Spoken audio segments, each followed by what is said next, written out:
क्या मैं अपनी बात को समाप्त करता हूं। भारत माता की जय। श्री चरणजीत सिंह चन्नी जी। परमादरणीय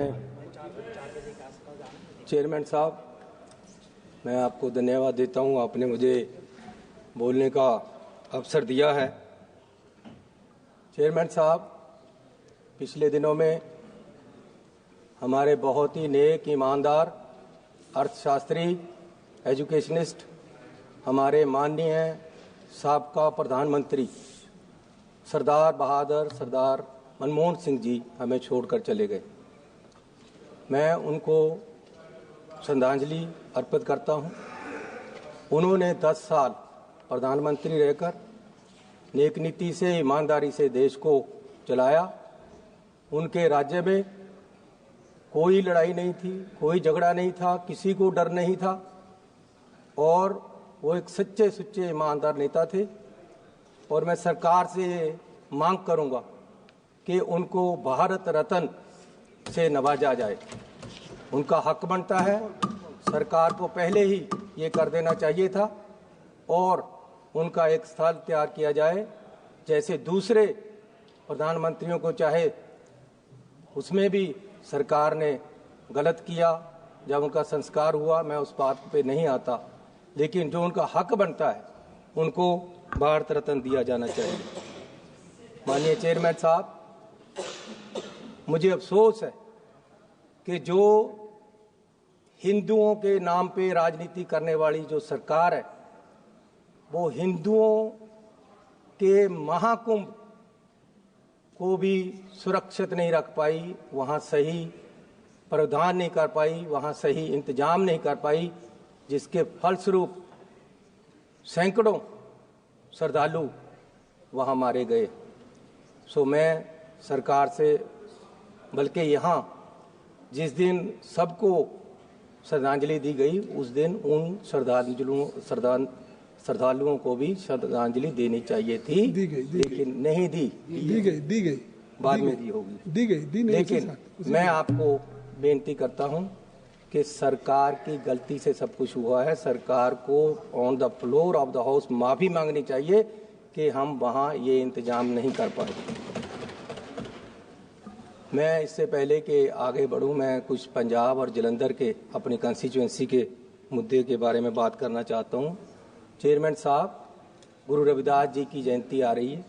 हर साल जयंती के ऊपर जलंधर से ट्रेन वाराणसी तक जाती हैं और सरकार उसकी प्रावधान करती। मैं सरकार से बेनती करूंगा कि 3 ट्रेनें जल्दी से जल्दी मुहैया कराई जाएं ताकि वहां वो जा सके श्रद्धांजलि।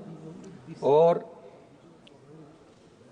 जलंधर में कैंट के चारों तरफ एक रिंग रोड बननी है, वो मैं रक्षा मंत्री जी से बेनती करूंगा कि मैंने लिखकर भेजा है, आप उस पर गौर करें। सर, 2000 में जब अटल बिहारी जी प्रधानमंत्री थे, तब उन्होंने एक कमीशन सेटअप किया साबका चीफ जस्टिस चालिया जी की रहनुमाई में कि वो जो हमारा संविधान है इसमें क्या क्या तरमीमें होनी है उसको बताएंगे।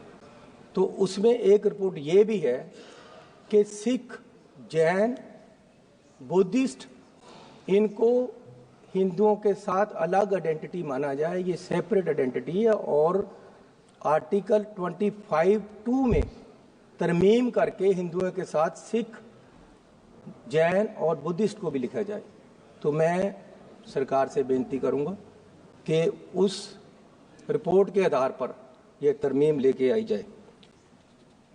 सीएम साहब, चेयरमैन साहब, कल राहुल गांधी जी बोले और कल देश ने देखा कि देश ने कल राहुल गांधी जी में एक ट्रू स्टेट्समैन को देखा है। और उनका जो कल का भाषण है, कल मुझे एक बीजेपी के मंत्री मिले, वो बोले हमारे पास इसका कोई जवाब नहीं, हमारे पास मस्जिद और मंदिर के झगड़े का जवाब है, लेकिन अगर आप किसी मंत्री का नाम लेंगे तब वो मैंने नाम लिया नहीं सर, मैंने नाम लिया नहीं। तो फिर आप आरोप लगा रहे हैं। आरोप नहीं है सर, मैं कैसे प्रशंसा जवाब कर रहा हूँ, मैं आरोप नहीं लगा रहा हूँ, प्रशंसा कर रहा वही हूँ। जवाब दे सकता है क्या मैं उसको मंत्री पद से हटा दूं?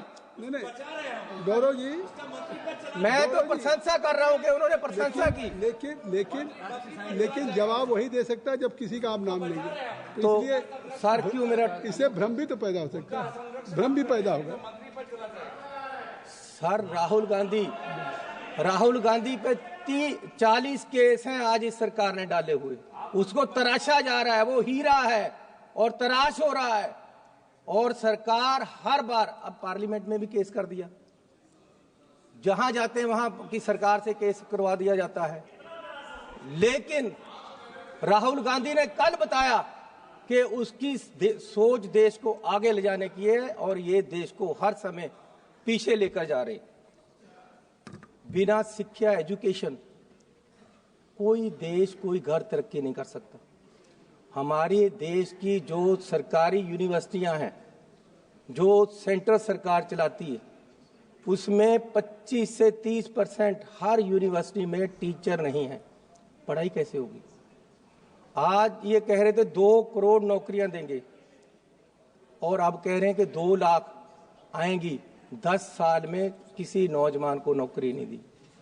सर, महंगाई का ये हाल है कि चूल्हा चलाने के लिए लोगों को तरसना पड़ता है और इतनी महंगाई हो गई है कि गरीब आदमी झेल नहीं सकता। गरीब गरीब होता जा रहा है और अमीर अमीर होता जा रहा है।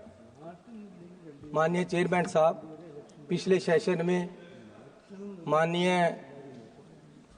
होम मिनिस्टर साहब ने कहा कि ये लोग अंबेडकर अंबेडकर अंबेडकर अंबेडकर करते हैं।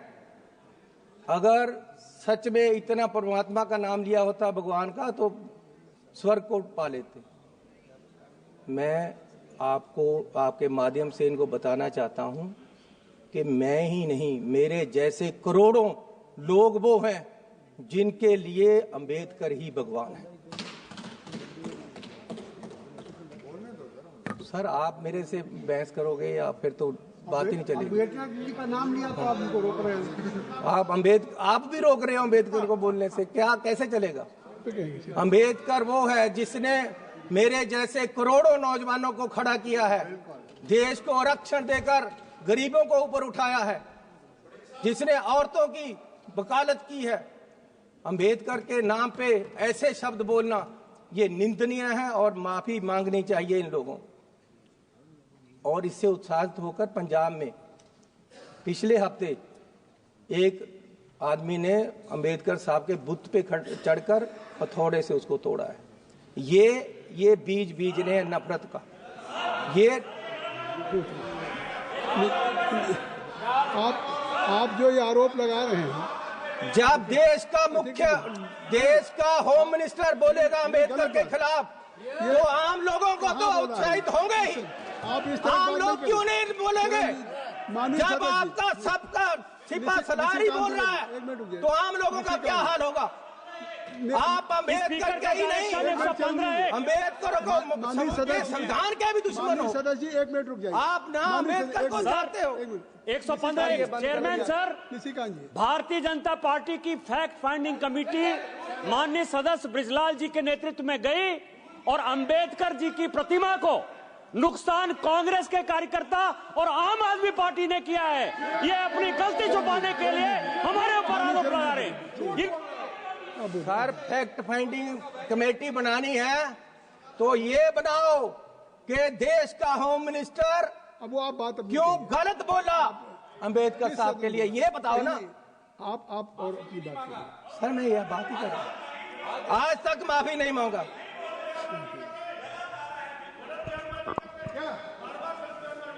सर, मैं आपको बेनती करना चाहता हूं कि देश में नफरत का बीज बोया जा रहा है। दलितों को दबाने के लिए, मिनॉरिटी को दबाने के लिए, हर वर्ग को, किसानों को, किसान वहां अंबाला में धरने पे बैठे हैं, मरण वर्त पे बैठे हैं, कोई सुनवाई नहीं। अब कह रहे जी आप 14 तारीख जब सेशन खत्म हो जाएगा उसके बाद आना, वादा कर गए हैं। वो 5वें रोज का किसी से सुन लिया होगा, दिन या 4 दिन की है। किसानों के साथ हर जगह नफरत का बीज बोया जा रहा है। लेकिन मैं एक बात कह देना चाहता हूं कि ये आने वाली किताबों में लिखा जाएगा, ये आने वाली किताबों में लिखा जाएगा कि आपने राज किया और देश में नफरत फैलाई। माननीय चेयरमैन साहब, अब वादे देखो, कहते जी काला धन वापस लेकर आएंगे। सर हमारे पंजाब के ट्रांसपोर्टर 1914 में बहुत सारे कलकत्ता चले गए कि बंदरगाह पे काला धन आएगा, हमें काम मिलेगा। आज तक कोई काला धन नहीं आया। फिर कहते हैं जी 15 लाख रुपए अकाउंट में आएंगे, आज तक कुछ नहीं आया।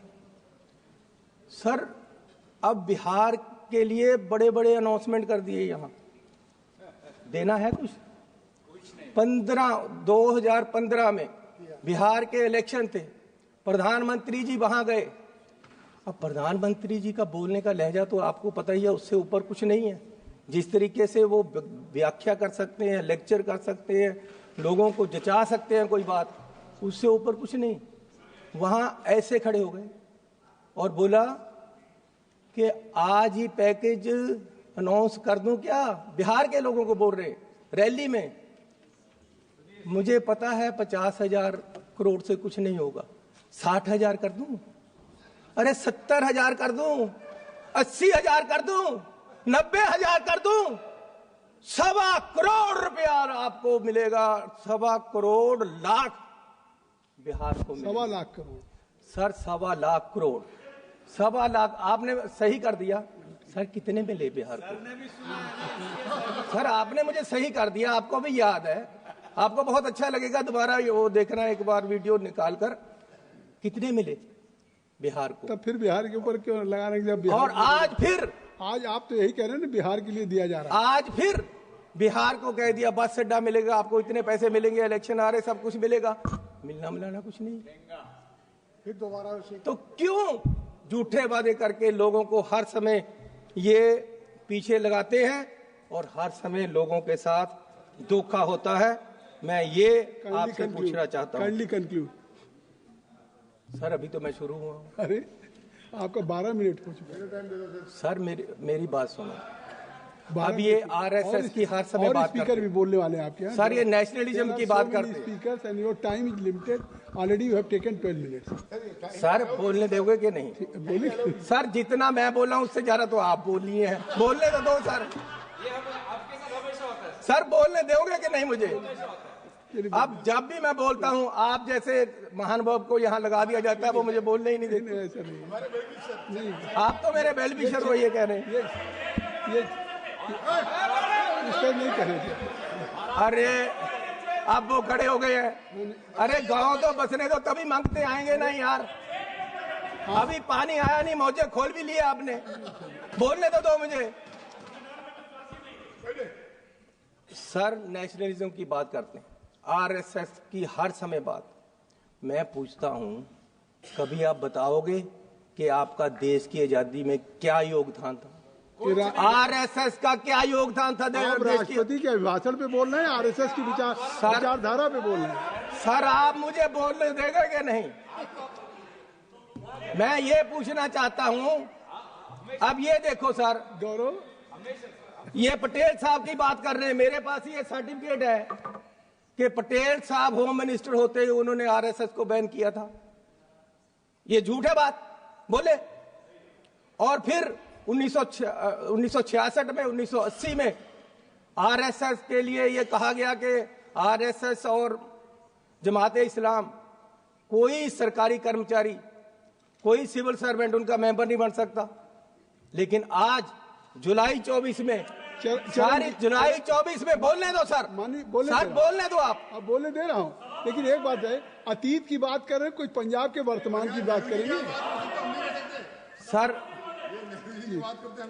सर अब 24 में, जुलाई 24 में इन्होंने आरएसएस को ये कर दिया कि आरएसएस में कोई भी सरकारी कर्मचारी मेंबर बन सकता है। जब नेहरू जी देश के प्रधानमंत्री थे, 62 के चाइना युद्ध के बाद 1963 में इंडिया गेट पर परेड में राष्ट्रीय स्वयंसेवक संघ को नेहरू जी ने शामिल कराया। ये नेहरू जी को गाली दें, ये नेहरू जी के नीतियों को गाली दें। आरएसएस गणतंत्र दिवस के परेड में शामिल हुआ था। आप माफी मांगिए देश से कि नेहरू ने गलती की। ये मेरे पास सर्टिफिकेट है, ये मेरे पास नोटिफिकेशन है सर के जानकारी दे रहे हैं। आरएसएस को जानकारी दिया सर, बोलने नहीं देना तो आपकी मर्जी है। नहीं, मैं आपको बोलने दे रहा हूँ, लेकिन आप कंक्लूड करिए ना। आरएसएस का मेरे पास नोटिफिकेशन है कि आरएसएस को कहा गया था कि आप कभी भी राष्ट्रपति का सरकारी कर्मचारियों को अभिभाषण होता है, सरकार पे बोलिए सर। पंजाब अब की ये सरकार अब वकालत तो आप ही कर रहे हो सारी उनकी सर। अब आप कह रहे राष्ट्रपति का नोटिफिकेशन होता है, सरकार करवाती है। जो भी राष्ट्रपति करते हैं पहले काउंसिल ऑफ मिनिस्टर से पास होकर जाता है। आपका 15 मिनट हो गया। ला, अब बोलने नहीं देना, 15 मिनट हो गया सर। अभी 24 में आरएसएस को ये किया गया कि कोई भी सिविल सर्वेंट उनका मेंबर बन सकता है। But there are other speaker also from your party. How there is a time ना, already has taken 15 minute. He was giving only sir 15 minute से 12 मिनट तो आप ही बोल रहे हो। क्या करोगे आप? ये चन्नी पे पहले से लगा देते हो, आपके बोलना नहीं देना। तो सर मैं आपको निवेदन करूं कि मैं कह रहा था कि जुलाई 24 में सरकार ने ये कर दिया है कि आरएसएस का कोई भी अफसर, देश का कोई भी कर्मचारी आरएसएस का मेंबर बन सकता है। जो पहले नोटिस आपकी बात हो गई, बहुत बहुत धन्यवाद। लो सर। श्री पप्पू यादव जी, श्री पप्पू यादव जी सर तो मुझे और स्पीकर नहीं बोल पाएंगे। आपका समय जो है, अगर इनको बोलने नहीं तो फिर और आगे के जो स्पीकर आपके नहीं बोल पाएंगे। There are number of, I think आप 1 मिनट मुझे अपनी बात कंक्लूड करिए। मुझे 2 मिनट दो। नहीं, अच्छा चलिए 1 मिनट। हेलो, आप 1 मिनट पे आ गए। सर पिछली बार यहाँ एक मेंबर साहब बोल रहे थे जिनको इस बार मंत्री ने बनाया, कौन है वो, ठाकुर साहब। तो वो उन्होंने महाभारत छेड़ ली। मुझे सचमुच लगा जैसे धृतराष्ट्र के हस्तिनापुर के दरबार में दुर्योधन खड़ा होकर बोल रहा। सर उन्होंने, जैसे दुर्योधन ने उस समय पांडवों पे, अर्जुन पे क्वेश्चन उठाया था कि जी इनकी जात और जन्म के बारे में, उन्होंने राहुल गांधी की ओर उठाया। सर ये करोगे आप? ये चलेगा? ये देश में होगा? बहुत धन्यवाद। श्री पप्पू यादव, श्री पप्पू यादव जी हो गए। श्री पप्पू तो देश में नफरत फैलाने का काम आज ये लोग कर रहे हैं और देश की अखंड एकता और अखंडता को इन लोगों से खतरा है। आज तक हिंदुओं को कभी खतरा नहीं हुआ 70 साल में, जब से ये सरकार आई है। धन्यवाद श्री पप्पू यादव जी, धन्यवाद। धन्यवाद अध्यक्ष जी, मैं आभार प्रकट करता हूं।